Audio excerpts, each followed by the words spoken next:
নমস্কার।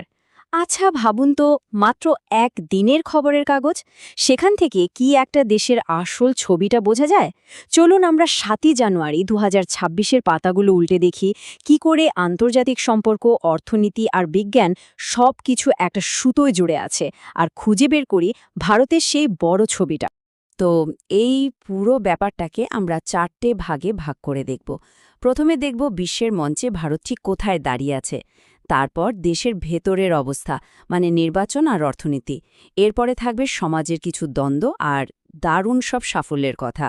আর শেষে বিজ্ঞান ও সংস্কৃতির জগতে উঁকি দেব। তা প্রথমেই চলুন ঢু মারা যাক আন্তর্জাতিক রাজনীতির ময়দানে। সম্প্রতি ভেনেজুয়েলায় যা ঘটেছে তা কিন্তু বিশ্ব রাজনীতিতে একটা বড়সড় নাড়া দিয়েছে। আর এই রকম একটা জটিল পরিস্থিতিতে ভারত ঠিক কিভাবে নিজের স্বার্থ বাঁচিয়ে একটা ব্যালেন্স রাখার চেষ্টা করছে, সেটাই আমরা প্রথমে দেখব। এই পুরো ব্যাপারটা বুঝতে হলে আমাদের কিন্তু একটু ইতিহাসে পিছিয়ে যেতে হবে, একেবারে ১৮২৩ সালের মনরো ডক্ট্রিনে। এটা ছিল আমেরিকার একটা নীতি, যেটা খুব সহজ ভাষায় বলতো যে পশ্চিম গোলার্ধটা তাদের প্রভাবের এলাকা। আর সম্প্রতি ভেনেজুয়েলায় আমেরিকার সামরিক হস্তক্ষেপের পর মনে হচ্ছে যেন সেই পুরনো নীতিটাই আবার নতুন করে ফিরে আসছে, যা ক্ষমতার ভারসাম্যের নতুন খেলা শুরু করে দিয়েছে। আর এই ঘটনাটা, মানে ভেনেজুয়েলার ঘটনাটা, আমাদের দুটো আলাদা ব্যবস্থার সামনে এনে দাঁড় করিয়েছে। একদিকে আছে নিয়মকানুন মেনে চলা একটা ব্যবস্থা, যেখানে সব দেশ আন্তর্জাতিক আইন মেনে চলে, আর অন্যদিকে আছে একতরফাবাদ, যেখানে একটা শক্তিশালী দেশ নিজের স্বার্থে একাই সব সিদ্ধান্ত নিয়ে নেয়। প্রশ্নটা হলো, বিশ্ব কি এখন এই দ্বিতীয়, আরও অনিশ্চিত পথের দিকেই এগোচ্ছে? এই পরিস্থিতিতে ভারতের যে রিঅ্যাকশন, সেটা কিন্তু খুব মেপে মেপে করা। ওরা আমেরিকার কাজের সরাসরি নিন্দাও করেনি, আবার চুপও থাকেনি, শুধু বলেছে গভীর উদ্বেগের কথা। খেয়াল করে দেখুন, সামরিক হস্তক্ষেপ না বলে ব্যবহার করেছে সাম্প্রতিক ঘটনাবলীর মতো নরম শব্দ। এটাই হলো ডিপ্লোমেসি। কিন্তু প্রশ্নটা হলো, ভারত কেন এরকম একটা মাঝামাঝি রাস্তা নিল? উত্তরটা লুকিয়ে আছে কৌশলগত স্বায়ত্তশাসন বা স্ট্র্যাটেজিক অটোনমি শব্দটার মধ্যে। একদিকে দেখুন, ভেনেজুয়েলায় আছে বিশ্বের সবচেয়ে বড় তেলের ভাণ্ডার, যা ভারতের জন্য জরুরি। আবার অন্যদিকে আমেরিকার সাথে সম্পর্কও নষ্ট করা যাবে না। ভারত আসলে খুব সাবধানে নিজের স্বার্থটাকেই সবার আগে রেখে এই দোটানার মধ্যে দিয়ে পথ চলছে। তো চলুন এবার বাইরের দুনিয়া থেকে নজর ফেরানো যাক দেশের ভেতরের দিকে।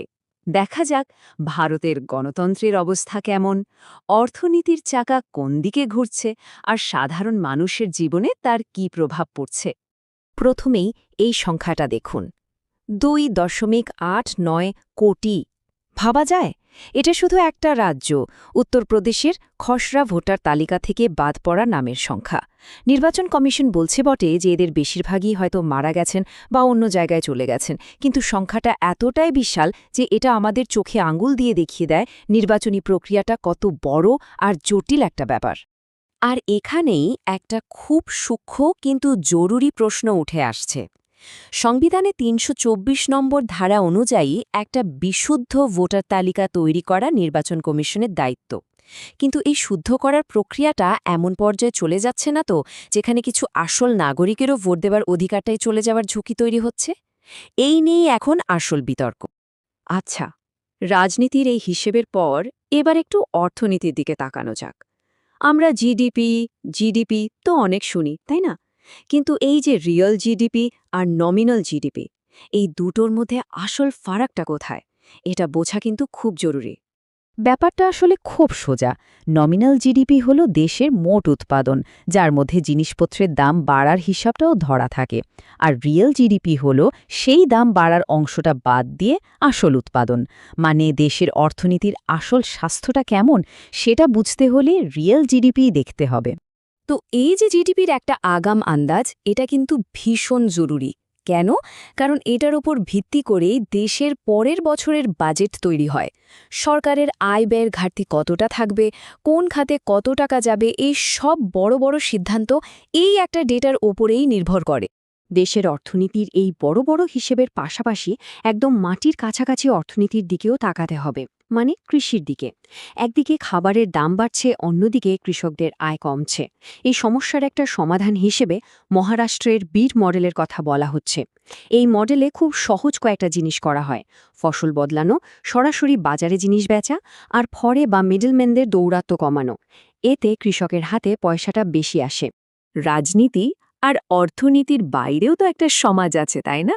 তো চলুন এবার সমাজের ভেতরে একটু উকি দেওয়া যাক, যেখানে একদিকে যেমন কিছু জটিল সমস্যা আছে, তেমনি অন্যদিকে আছে দারুণ সব সাফল্যের গল্প।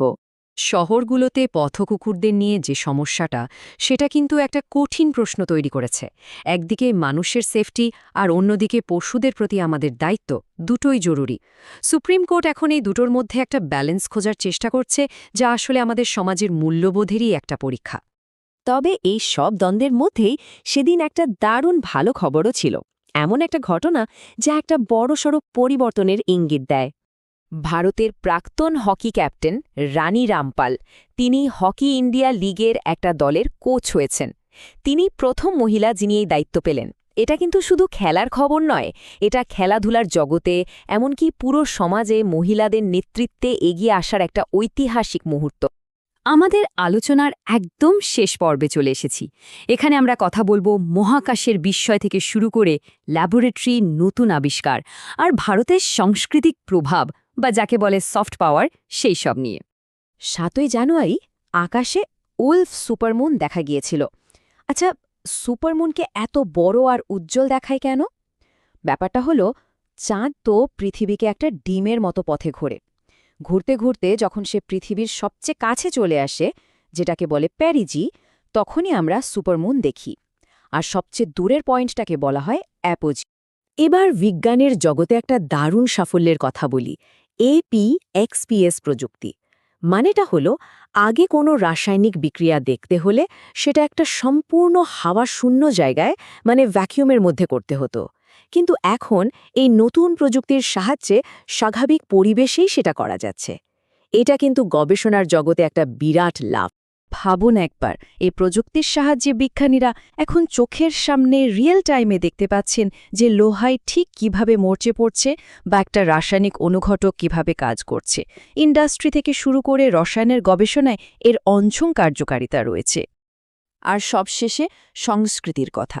কেরালাতে যে আন্তর্জাতিক বইমেলা হয়েছে, সেটা কিন্তু শুধু বই কেনাবেচার উৎসব ছিল না। কমনওয়েলথ পার্লামেন্টারি অ্যাসোসিয়েশনের অংশগ্রহণের ফলে এটা একরকম সংসদীয় কূটনীতির মঞ্চ হয়ে উঠেছিল, যা ভারতের রাজ্য স্তরের সফট পাওয়ার বা সাংস্কৃতিক প্রভাবকে বিশ্বের সামনে তুলে ধরেছে। তাহলে দেখুন, মাত্র একটা দিনের খবরের ভেতর দিয়েই আমরা কি দারুণ একটা যাত্রা করলাম। বিশ্ব রাজনীতি থেকে দেশের অর্থনীতি, সমাজ থেকে বিজ্ঞান।